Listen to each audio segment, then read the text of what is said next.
My name is Andrew Lowe, and I have the great privilege and pleasure of being the host for this dinner, the MC for this dinner tonight. And I want to start by welcoming all of you to this symposium in honor of Robert C. Merton on the occasion of his 75th birthday. And I want to offer a particular warm welcome to Bob's family, his friends, and all of his former students and colleagues. This is really an extraordinary gathering, and I'll paraphrase JFK, who said when he was hosting a dinner at the White House for a number of Nobel laureates, he said something to the effect of, "I don't think this room has ever seen a collection of such extraordinary financial expertise, with the possible exception of when Bob Merton and Paul Samuelson were having lunch by themselves in the faculty club." Now, before I continue, I want to tell everybody, please start eating your salads and don't let me interrupt. And what I'm going to do is just tell you a little bit about tonight's order of events and then introduce a couple of speakers for toasts at the beginning, and then we'll have some more toasts at the end after dinner. I want to begin by thanking our generous sponsors, Dimensional Fund Advisors, and David Booth, the founder and CEO. You'll be hearing from David in a few minutes for sponsoring this event, as well as Convexity Wines and Chifu Huang, John Merriweather, and Eric Rosenfeld for providing the wine. And in fact, Eric, would you mind coming up and just saying a few words about the wine that we're going to have tonight, as well as the parting gift that we have for all of the participants?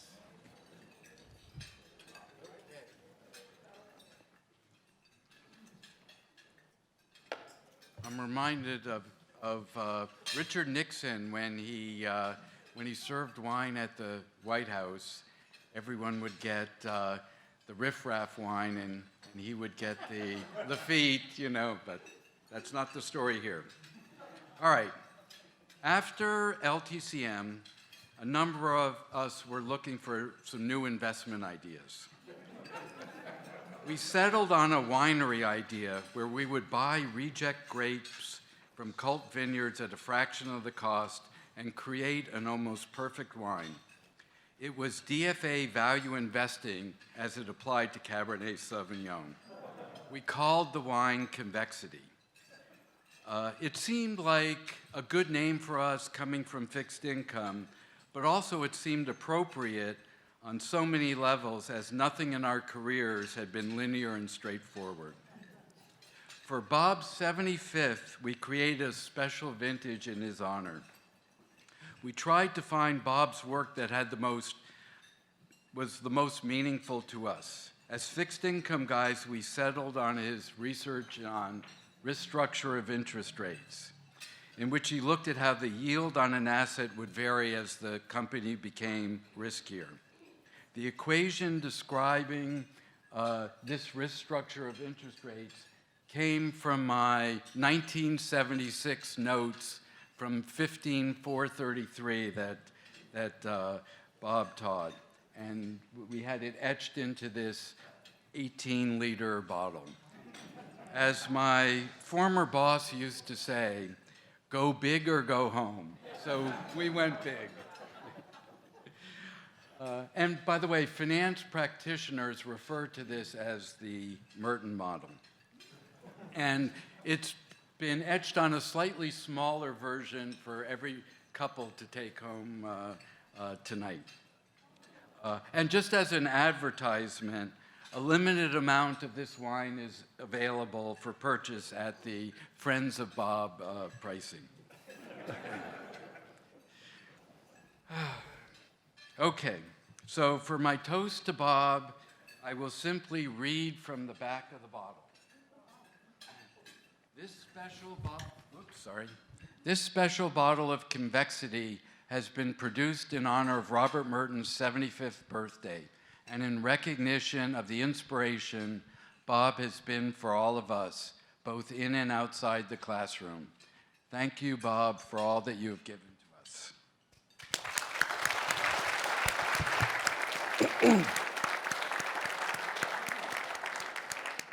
So I want to mention again that Convexity Wines has very generously provided a parting gift for everybody here today. So before you leave, make sure that you take this bottle of wine that they're providing for each of us. Thank you, Eric, John, and Chifu. So I'd like to also thank my co-organizers for this event, Zvi Bodie, Leonard Kogan, Eric Rosenfeld. And I also want to thank Kelly Nixon, the administrator for the finance group, for doing this and putting this all together, and Therese Henderson, Bob's assistant. So please join me in thanking them for this.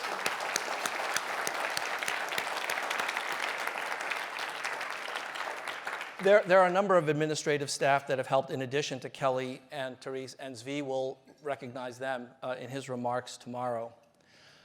I want to say a few words about the genesis of this event. Now, many of you have come to similar events like this in the past, so you know that the MIT Finance Group likes nothing more than to throw a really good party. Many of you came to the event that inaugurated Bob's endowed chair, the chair in honor of Bob. Many of you came to the event that celebrated Bob's return to MIT.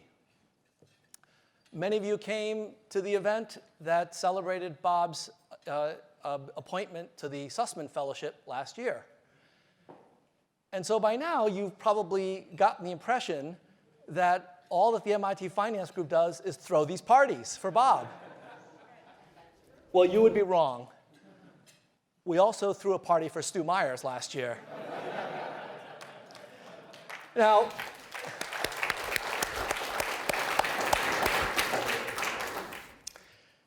as special an occasion as this is not just about Bob. And in fact, he would be the first to acknowledge it.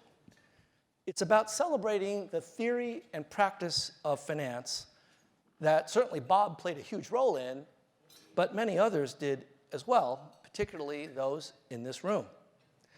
And although Bob is inextricably linked to the MIT finance tradition, a number of other luminaries also contributed to that tradition, both before and after Bob arrived. In fact, if you look at this incredible collection of individuals, you can see just how intimidating the MIT Finance Group faculty were, particularly to somebody that was just starting out. And I have to say that I'm incredibly honored to be part of it, and I'll say a bit more about my own personal reflections as it pertains to Bob then. But I want to just say that I still remember the day that Chifu called me up and said that MIT was planning to make an offer to me. And as a graduate student at Harvard's economics department years before, where I actually cross-registered for 15415 and 15433, I never imagined that I would actually have the opportunity to be a colleague of Bob's and to be in this incredible group. Despite the fact that this is my 31st year here at MIT, I still feel like a house guest in the house that Bob and all of these other giants built. One of my proudest professional achievements was between the years of 2008 and 2014, I was appointed the head of the finance group. And now, when you look at the tenure of my appointment, there are two accomplishments that are particularly notable, one of which I deserve much of the credit, and the other of which I deserve almost none of the credit. And I want to tell you about them. The second most important achievement that I was part of during that tenure was hiring Kelly Nixon to be the head administrator for the finance group. So thank you, Kelly. And to all of the finance group heads that came after me, Antoinette Shore and Lena Kogan, you're welcome. I deserve much of the credit for that because that position did not exist, and I created that position and was very, very blessed to have Kelly with me for those 6 years and even now. The second thing, and the most important thing that I was involved in was, of course, Bob's return to MIT. And for this, I deserve none of the credit, and I want to explain. So first of all, as you probably know, Bob and I had no particular research relationship at the time. We didn't go back a ways the way that many of you did. And so really, it was not up to me. Now, it is true that when I first got to MIT in 1988, that was the year that Bob actually left MIT. So actually, I Granger caused Bob's departure. And as soon as I got to MIT, I was, of course, quite disappointed, as all of the faculty were, in trying to change Bob's mind. In fact, I remember a number of lunches that Chief Fu and I had trying to convince Bob to come back.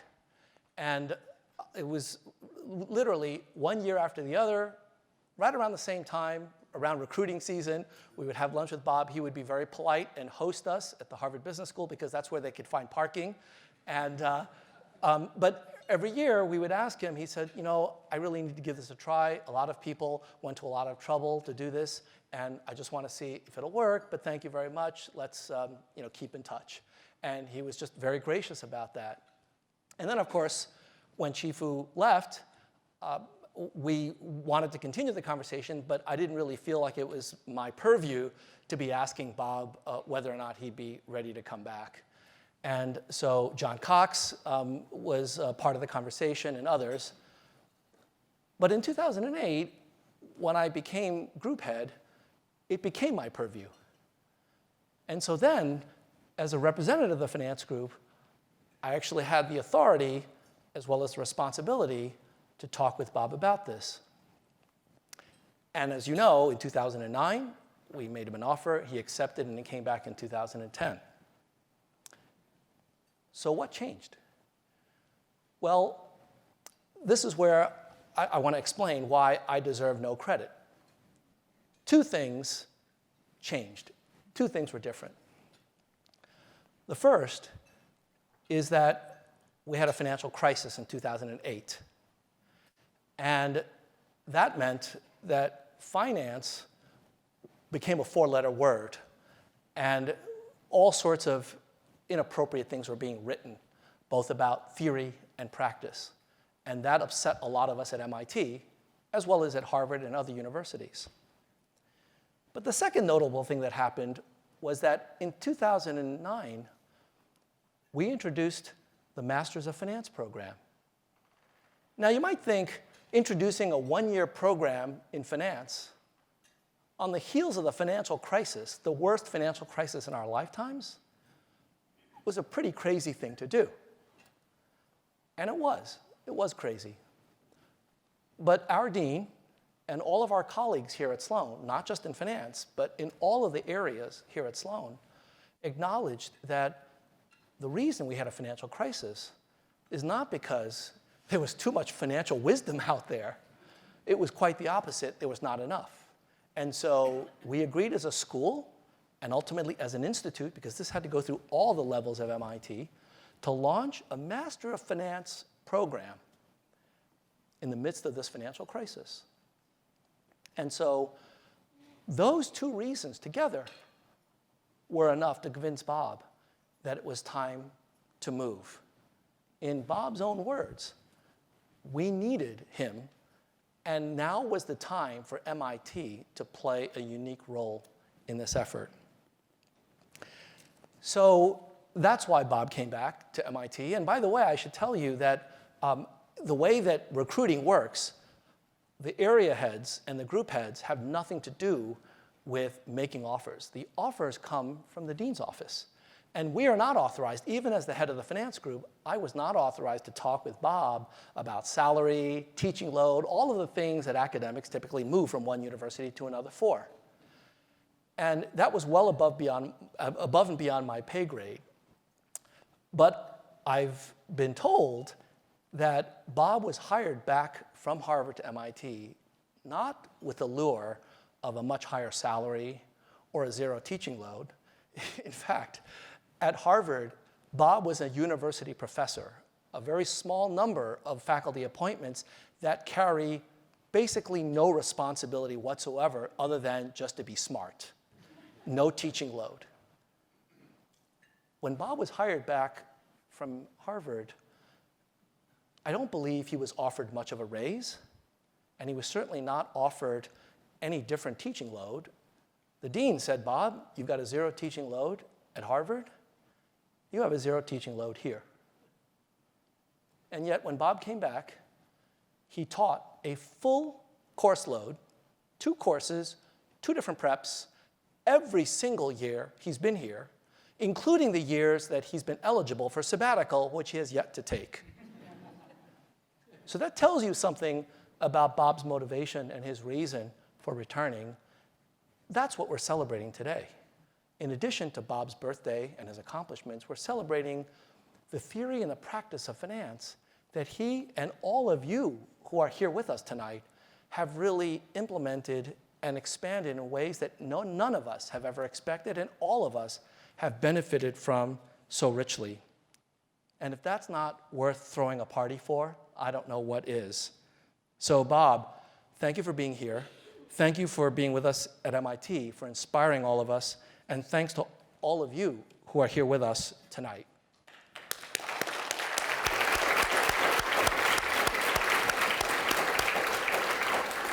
So now, what I'd like to do is to introduce a couple of individuals that truly need no introduction, especially from the likes of me. I'd like to introduce David Booth of Dimensional Fund Advisors and Gene Fama of the University of Chicago to speak and give a brief toast to Bob. David, of course, is the founder and CEO of Dimensional Fund Advisors, an extraordinarily successful fund that is based upon the academic achievements that Gene, Bob, and others who founded the company and founded these ideas have put into practice. And Gene is to empirical finance what Bob is to finance theory. And actually, because my own work is in empirical finance, I've often looked up to Gene the way that I've looked up to Bob. I can't believe both of them are in the same room together, and I definitely need to get a selfie with the 2 of you before you leave. So please join me in welcoming David.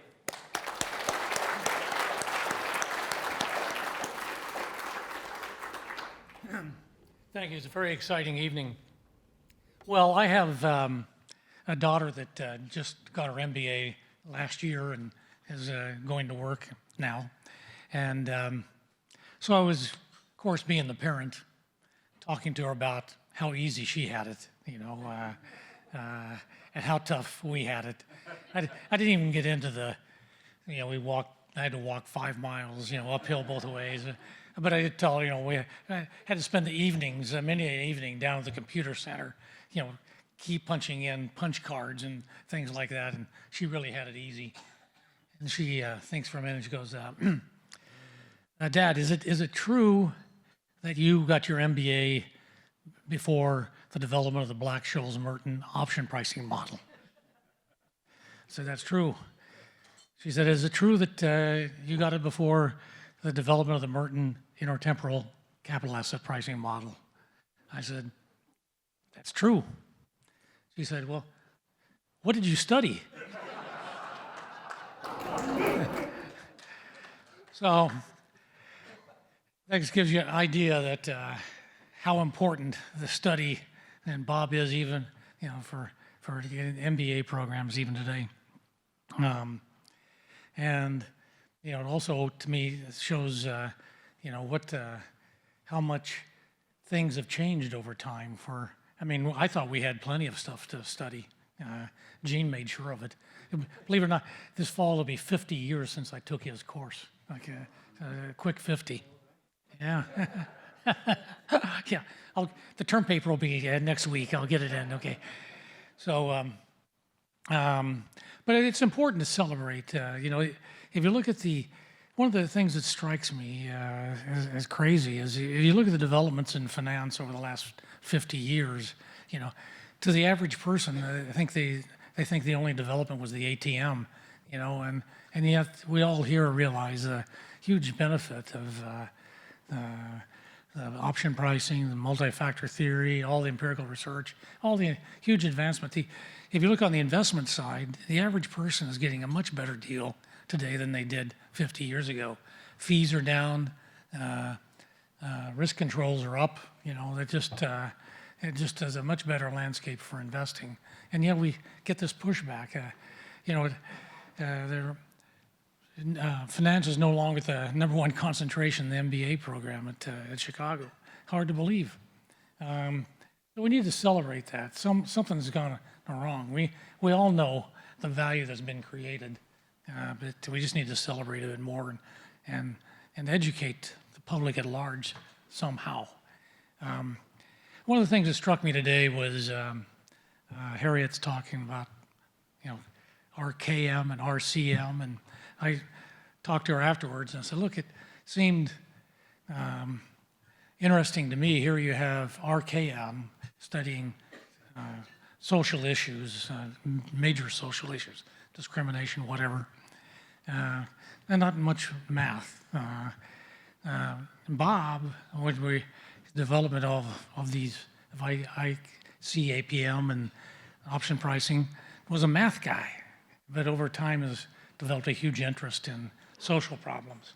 And actually Harriet said of the two, she thought maybe RCM has more interested in the application of his ideas even than his dad had. And I think that's been true.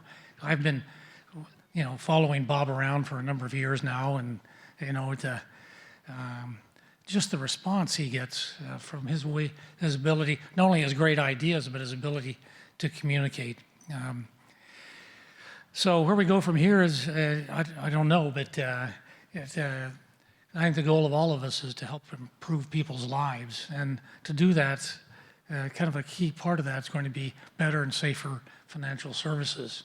And it's going to be people like Bob applying it through financial science that's going to make all that happen. And just a final note, on top of all of that, everybody's talked about all the different things he's accomplished, but we should just mention his humanity. That's the thing that really strikes me after all of this, his intense personal interest in everybody and his willingness to help all of us. So it's a pleasure being here, and I just want to say thank you, Bob, for everything.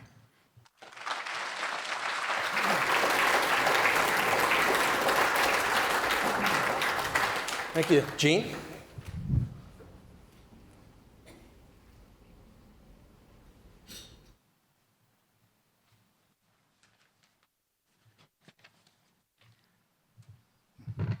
They did one of these for me at Chicago. It was over in 30 minutes.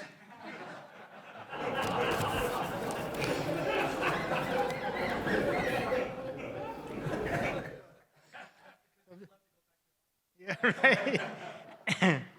I remember that when Bob came back to MIT asked me for a letter, and I really felt like I couldn't do it because he was such a giant in the field. Somebody to write a letter says you're approximately at his level or above.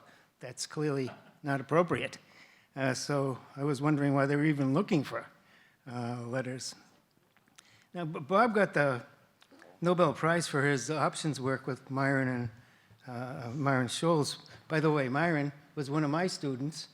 My professor had a Nobel Prize, Merton Miller, and eventually, I felt good at that point, really. That would have been enough, but for some reason they gave me one too. But Bob got it for the options work, and when he got the prize, I sent him an email and said, and Myron too, this is basically the same email, I said, I've been saying to everybody for a long time that the options stuff was the most important paper in economics of the 20th century. It's hard to come up with something that had a bigger effect on theory. Every PhD student has to know the options pricing model, and had the same effect on practice. Now, the practice part is the real killer in economics, that you actually affect practice in some way, but this one clearly did. So it was way over the top in both terms. But my email to Bob said, Bob, I love the option pricing stuff, but in my view, the ICAPM is a more important paper for finance. And I'll tell you a story about that one. Bob was a whippersnapper. And we were at Vail, I think it was, Bob, where, was it it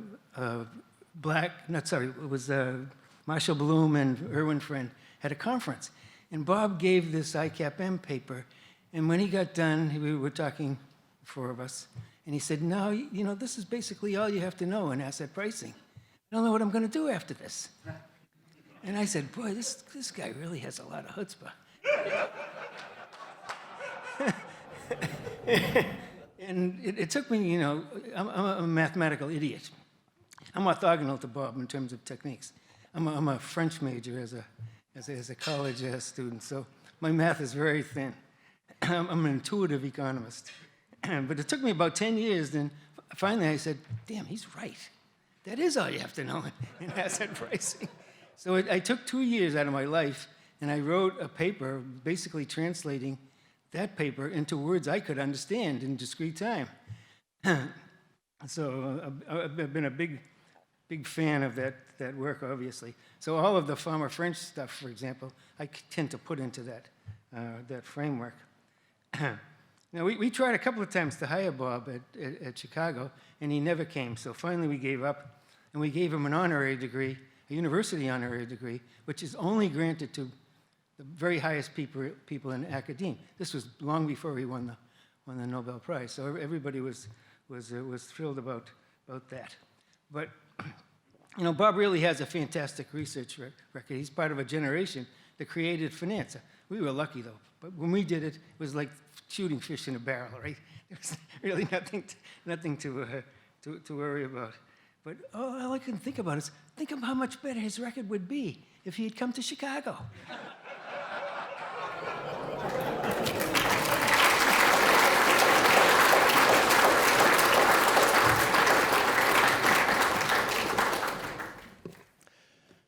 You know, I think that highlights the fact that although we're celebrating the MIT finance tradition, that the tradition is not just MIT, it's Chicago, it's Stanford, it's Wharton, it's many places, and that this is really a much more universal set of ideas that have had impact. So with that, I'd like to all of you to enjoy your entrees, and then we're going to reconvene with coffee and dessert with a couple of other testimonials. Thank you. I'd like to continue on with our second two speakers for the night. And so I'm going to introduce, Doug Dashiell and Stu Zimmer. Doug is currently the Chief Investment Officer of AIG, and you can read his bio. He's quite an impressive individual. What impressed me the most, though, about Doug is not his financial acumen, which is legendary. He was actually head of proprietary trading at JP Morgan before developing his own hedge fund, managing it, building it up, and then ultimately Peter tapped him to be the CIO of AIG. But what really impressed me about Doug was the fact that he's an MD. And by MD, I don't mean managing director, I mean medical doctor. He never practiced, he did some medical research, but he decided that a career in finance was more interesting, although now he's actually getting back into his medical roots by investing in biomedicine. And so he's got some really interesting things to say about Bob and finance. And then that'll be followed by comments from Stu Zimmer, who has his own firm, Zimmer Partners, a very successful hedge fund, managing about $20 billion in positions with $4 billion in capital. And Stu's comments will have to do with the fact that when he was an undergraduate at Harvard, majoring in mathematics, he was able to convince Bob to be his thesis advisor. And so he'll tell us a little bit about Bob as an undergraduate advisor and how that's shaped his career. So please join me in welcoming Doug Dashiell.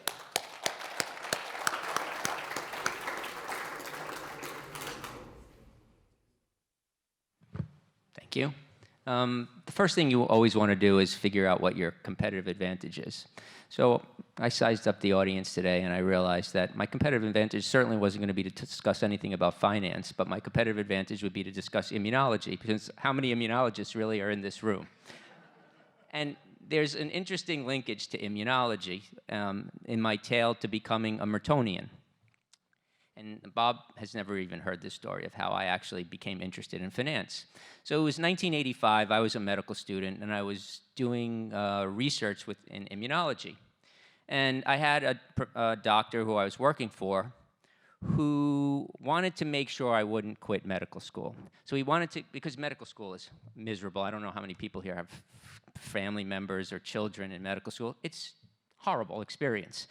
All you do is memorize a bunch of stuff. You're up till 3 in the morning every night, and it's really not very thoughtful or stimulating. So the doctor that I was working for in my immunology lab, every week on Mondays, he would give me 2 papers to read. And then he would nicely invite me to his house for dinner on Friday nights for me to then, we would discuss those papers.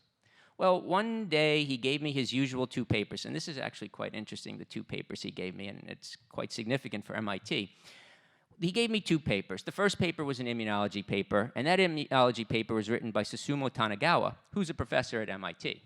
And as an immunologist, that's one of the classic papers of immunology, because one of the most challenging problems in immunology that people couldn't figure out is, how does a static genome able to develop the diversity of all the antibodies that we need to have to fight all of the microbes and antigens and foreign things that we're going to see, recognizing that those things are constantly mutating to try to kill us. So how could that actually be possible, realizing that the genome is relatively conserved? So how would you ever be able to have sufficient diversity of antibodies to protect yourself to survive? Well, Susumu, using his unique skills, he had no immunology training. He was actually a molecular biologist, but using the techniques of molecular biology and applying them to immunology, he was able to determine that the human genome undergoes a stochastic process. That actually what happens in the human genome is you have a handful of genes. That handful of genes goes through a stochastic process of recombination, and that random process of recombination creates all the diversity of antibodies that you need to survive. And to further enhance the process, instead of just having a stochastic process involving the recombination of these genes, in addition, there's this hypermutation process that goes on to further enhance the ability to target the antigen. And I'm like, that was fascinating. Now, we spent about 2 hours. Now, this is our area of expertise. We're immunologists, so you would think we would have spent till 3 in the morning discussing that paper. Okay? We spent 2 hours on it. But he slipped in one interesting paper away from the field of immunology. He slipped in this paper by this guy I never heard of, Bob Merton. What is this paper? And now you have to understand that all doctors are really closet investment managers. All of them. Every single one of them wants to be a hedge fund manager. Of course, thankfully, they are much better at their day jobs than they are as investment managers, and that's why we have financial advisors to manage doctors' money. But we spent the next 6 hours discussing Bob's paper because it was fascinating to us. It involves stochastic processes. We had just discussed a stochastic process. And then we started every week, we would read one immunology paper, one paper by Bob.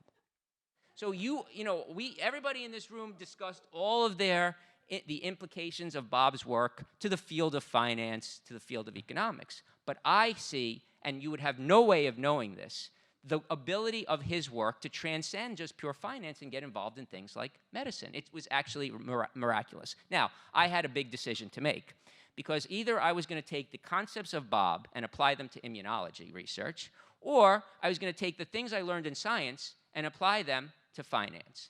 And I decided to go the route of finance. And forever, I'm grateful. Absent the work of Bob, I never would have left the field of immunology. I'd still be studying T cells and B cells, and for all I know, I might still go back to doing T cell and B cell research. But that changed the course of my career. Now, there are a bunch of ancillary benefits. Because if anyone knows my personality or has ever watched me on a trading floor negotiating a trade, they know that in addition, Bob has spared countless numbers of patients for what have been horrendous bedside manner. Because my bedside manner is much more suited to giving a trader at Goldman Sachs a pain in the rear than being compassionate and listening to the pain in the rear that they're complaining about to me. So that was a very valuable benefit to society contributed by Bob. Now, as a diehard Mertonian, it can create some complexities when you apply those concepts beyond your professional experience. And this is where I got into some serious trouble.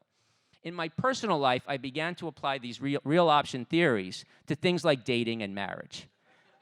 Now, that was a real problem. So I kept trying to frame the problem of dating in real option theory. Unfortunately, I probably framed the problem a little wrong because I thought of it really as an option to exchange one girlfriend for another. Now, as you would know, using the theories of option pricing, when you're thinking about your dating problem as an option to exchange one girlfriend for another, you have 2 things that are critical in the valuation of that. 1 is the volatility of the girlfriends. 2 is the correlation.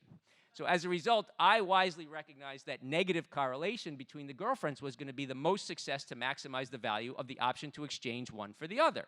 So as a result, if you look at the history of my dates, I had at one extreme famous, albeit I won't mention, actresses that I dated. And at the other extreme, I had professors at the Advanced Institute at Princeton in physics. Okay, that's about as negatively correlated as you could possibly get in those, but it was quite a ride. Now, the next thing that I started thinking about in terms of applying Bob's concepts was to the decision as to when to pop the question in marriage. Now, I thought I was smart, and I ultimately was going to get married to a nurse. And I felt that she also had no idea about any of the things, didn't know who Bob was, never read any of his papers. So I thought it was pretty clever, because I viewed the decision to make a marriage proposal as a call option. And as you know, you would never exercise a call option early. So I continued to, in the absence of dividends, although I did hear today about another factor, which is the bubble phenomena, which had I realized that I might have been a bubble as a bachelor and that my time was wasting, that the drop in the bubble value would have made me exercise right away, because once everybody realized my status as a bachelor was a complete bubble, I wouldn't have any options. It would have expired worthless. But my wife, to her credit, which is why we have been married for 30 years, my wife, to her credit, arbitraged the greatest arbitrageur on Wall Street. She exercised a liquidating dividend by putting my luggage out of the apartment that we were living in, immediately realizing that liquidating dividend, I, of course, had to exercise my option. And I proposed, and we've been happily married for 30 years. So in conclusion, I want to just thank Bob for all the wonderful things that have occurred in my life, for my career, for my girlfriends, and for my lovely wife. Thank you very much, Bob.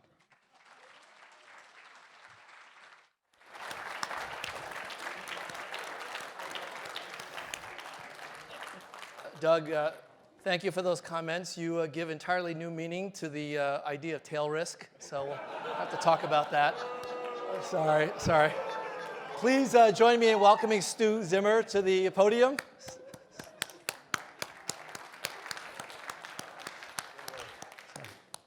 Of course, I'd have to follow Doug, who always has everyone in stitches when he speaks. Let me zoom back 30 years to tell you a story about a little yeshiva boy from New York. Came from a family of academics. Like my mentor himself, my dad pioneered the field of neuroradiology in the U.S. And like most physicians, as Doug described, wasn't a great investor, though was fascinated by it. And he had to scrape all his money together to manage to send me to Harvard College for a couple of years. To help contribute to pay my way through college, I got a job at one of the original hedge funds, working for a guy named Michael Steinhardt at a firm called Steinhardt Partners, and thereby pitch in towards my education. So in 1989, Bob was kind enough to move up Cambridge to the other side of town, and in his first full year there was, you left here after '88. He started teaching at Harvard Business School, and I was a junior in college studying mathematics, and I came across the course catalog that described Dr. Merton's class on continuous time finance. And I'm opening this up and flipping the pages and reading, and my heart started like beating faster. And my pulse quickened, and like I kind of felt like I was looking at Playboy magazine for the first time. I was so excited, I called up Dr. Merton, and it took me all I could to screw up the coverage to ask, because this is probably 8 years before Bob won the Nobel Prize for Black-Scholes Merton, but he was already a really big deal at Harvard and pretty much everywhere. So I was nervous as I were like about to call the hot girl from school. I told him of my fascination and excitement about his course, and to my complete and utter shock and surprise, he said, "I want to meet you." I was so excited, I sprinted across the bridge that connects Eliot House, which is at the edge of Harvard's campus, to the business school and met him in his office, and we just completely hit it off. Over the next 2 years, Bob took me under his wing. He initially worked with me in independent study, where I started in analyzing the mathematics of Kiyosaki-Ito and Ito's lemma, and the mathematics of stochastic calculus. He was kind enough to let me into his class on continuous time finance with all the graduate PhD students, and let his little undergraduate screw up the curve for them. And he became my honors thesis advisor in my senior year. So I left Bob to go on to the real world and work for Steinhardt for a little bit more before, when I was still fairly cute and lovable, at least I had hair then, start Zimmer Partners. And Zimmer's been, I'm remarkably publicity shy, so I don't speak in public, but I will for you. So Zimmer's been remarkably successful. We've compounded 35, 36% a year for over a quarter of a century now before my enormous fees and expenses, and earned our investors billions and billions of dollars. And looking back now on this occasion, I've been, in the last couple of days, thinking about what Bob has meant to me as a student and as his mentee. And I have to say, in front of all these people, I genuinely feel so much affection for you, and I feel so much gratitude for you and what you did for me. I knew, coming from a family of academics, not having a lot of money, I knew and understood the value of money. But what Bob taught me was the value of still more important things.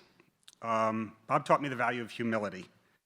There are some brilliant people, none of them in this room, of course, that just love to hear the sound of their own voices. And but one thing that really struck me about Bob is he takes the time to listen to his student. I remember when I was his student, the kids would swarm around him after class, and he would take the time to talk with each and every kid, and being so generous with his time. I learned from that, and every year that I'm a guest lecturer here at MIT in his class on asset management, one of the highlights of that class is when the kids line up to ask a question. Another thing that Bob taught me was the value of generosity with one's time. I was a nobody undergrad, and he was so generous to take the time to really do three things for me: the independent study in mathematics, which is funny for a business school guy to be teaching a mathematics concentrator, Harvard's fancy word for major, and then to all the bureaucratic red tape we had to go through to have an undergraduate take that class at the business school, and how controversial it was for me to go outside of the math department to have Dr. Merton be my thesis advisor. So I really learned from you, Bob, how to be generous with people who want to learn without the expectation of getting something in return. And I would like to say that beyond that, what I've enjoyed the most in knowing Bob is the deep and meaningful friendship that we formed over the years. And so I will actually raise my glass and toast to you, Bob Merton. Thank you very much. I appreciate you.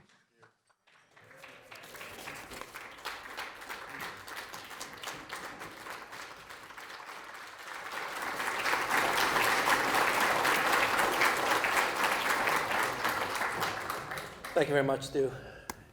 So that concludes our program for tonight. And in closing, I want to thank all of you for coming today and participating in the day's activities and in this evening's event. I know many of you traveled a long way to be here, not surprisingly, for the purpose of celebrating Bob's wonderful 75th birthday. The program was so full, and there were so many people who wanted to speak, and so many things that we felt had to be said, that it's going to go on tomorrow from 9 to 12:30. So please come back and join us for further discussion of Bob's contributions in other fields, and we will continue then. All right? Thank you very much. Good night.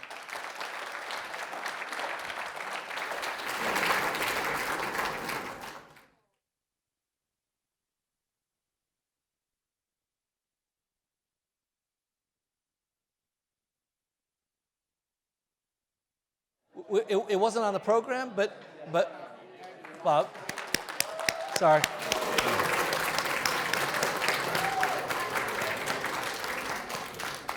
Thank you all. Thank you, Andrew. I thought you were getting me out of helping me out. Now, wow, what a party this is. I've never had a birthday party like this. I mean, I've had birthday parties. I've had a lot of parties, but nothing like this. And, you all know, first of all, I know everyone here in the room. Looking around, I don't think there's a single person. And when I say I know you, I don't mean I know who you are. I know you. I could tell each of you a story about you. About us, that could fill the evening. Yes. That's okay. And this is without having too much of convexity wine. So this is just phenomenal. I just say I'm having a wonderful, wonderful time. It's a bit surreal. I mean, when you hear the things and the people who said it today, I'm very touched by it. I'm not a hugely emotional person in terms of, in public, but believe me, I feel very, very sincerely the warmth and the respect and how much all of you coming. But what I'm going to be is different, you won't believe, as as some people alluded to, Saman with his stories, that once I start talking, I've never been known as, when Fisher Black was here, he and I were a perfect match because he said about 3 words, and I would say 1,000, and so it averaged out to about 550. But tonight, I thought, well, I really can't say very much, and you all said it for me. Everything I thought I might say about the pleasures and excitement and, the field, even the field of the science, I thought maybe I'd say something about finance as a science and, how it's a very young science, a real science, there's no question about it, data and everything. But when you think about it, I marked the beginning as it being a science, not as the father, but as the beginning, Harry Markowitz in 1952. Maybe, Stu, you can tell me someone earlier, but I think that really marked it. And when you think about it, knock on wood, Harry Markowitz is not only still alive, he's still working. So when the person who marks the beginning of a science is still working, it's a young science. And we've had some remarkable experiences. Gene refers to, some of the others said, during the 70s when we got started, there was so much research. Suddenly, everything could be done. There were more problems that could be done than we had people to do them. It was just fantastic. And some of the people in this room who were part of that, I'm sure, recall that. And that was really fantastic. But with all that's happened and all that's been achieved, I really see there's much more still to do. So if there were a brand new, someone thinking about a field, this is a good field. And like any big field, like one this is alluded to, it's had its bumps. The tools we've created, the solutions we've created are incredibly powerful. We all know derivatives are incredibly efficient at moving risks around the world, and that's what makes them very, very, very well. But when you have something that's very powerful, you better know what you're doing with them. And part of the program that Andrew referred to, the MFINs, was a way to say, what we need to do after the crisis? We got to get a lot more people well-trained who know how to use the tools. It's not get rid of the tools. You couldn't if you wanted to. They're embedded everywhere in the world. But you do need people who know what they're doing.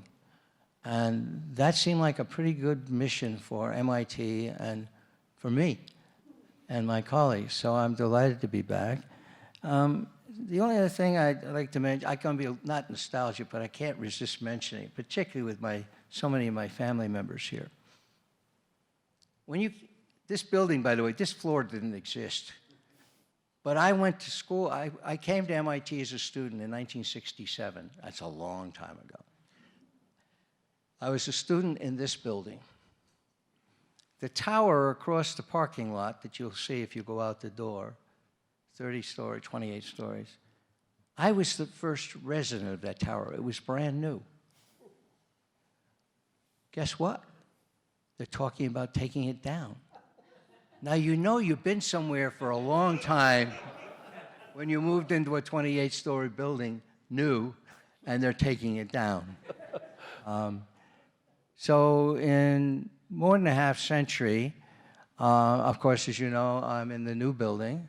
So I've made some progress. I moved about 70 yards from where I started. And I live about 500 meters downriver. So in half a century, I've moved 70 meters where I work and 500 meters from where I live. Not much movement and progress there. Last thing I would mention, I was going to mention names, but then I would be here, I really would take you all night, and that wouldn't be, you started at 8:30 this morning, at least most of you. That's a long day. It's 12 hours, and not much of a break. So I think I do the best honor to all of you, not to go much further, but I want to mention maybe two names in a nostalgic sense, or three or four. But so you understand I'm not mentioning anyone else. And when we started here in 1970, I show up. There was no senior faculty member. Franco was half-time, but he was working on the MIT FRB Fed model, so he was for the seminars, but he didn't run the department because he was busy doing important things. So it was Stu Myers he was the senior guy. He had been here, 4 years? 66, Stu, isn't that right? Yeah. So he was the senior guy. Were you an associate professor then or not yet? The fact that he has to think about it makes the point, right? You understand what I'm saying. He was the most senior. Then it was Myron, who came about a year or two before, and another fellow, Jerry Pogue. That's the whole story. There was a man named in taxes, but Dan Holland. Sorry, that's what happens. But that was the whole show. Now, we had support of the economics department. You heard today, Paul Samuelson. As I say, Franco was half of that. But fundamentally, we were like four guys and not even a dog. It was just us. And nobody running the show. We were all junior faculty. Those of you who are faculty members, think about that, going to MIT, and there are no senior faculty members. Well, we were like that, the kids, that got left on the island. And so we figured out, I guess we were, well, certainly the leaders were either Stu or Myron just because they were there, but we figured out what courses to teach, and we created a whole new program. We did the research. We got all the students. I mean, we got an enormous fraction of the students picked finance, and, they left us alone. And, they just said, hey, don't mess with them. And so we had this extraordinary experience of never having a boss. I mean, no one ever told us what to do. Now, it worked out, but we all understand survivorship bias. If it hadn't worked, I wouldn't be here tonight, nor would you. So I just mentioned it. And last, I would mention on one other person. Today, he's not here tonight, but today, Bill Pounds attended the talks.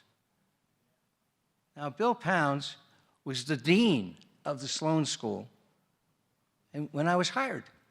That's 1970. He was dean. I mean, not a colleague. He was the dean. And he still comes in to work. He still comes in now. And that's sort of an amazing thing. And I saw him, and it somehow made me feel really, this is an amazing place. And so none of this makes much sense other than to give you a little piece of history of what it was like at the time. But it has just been an incredible experience.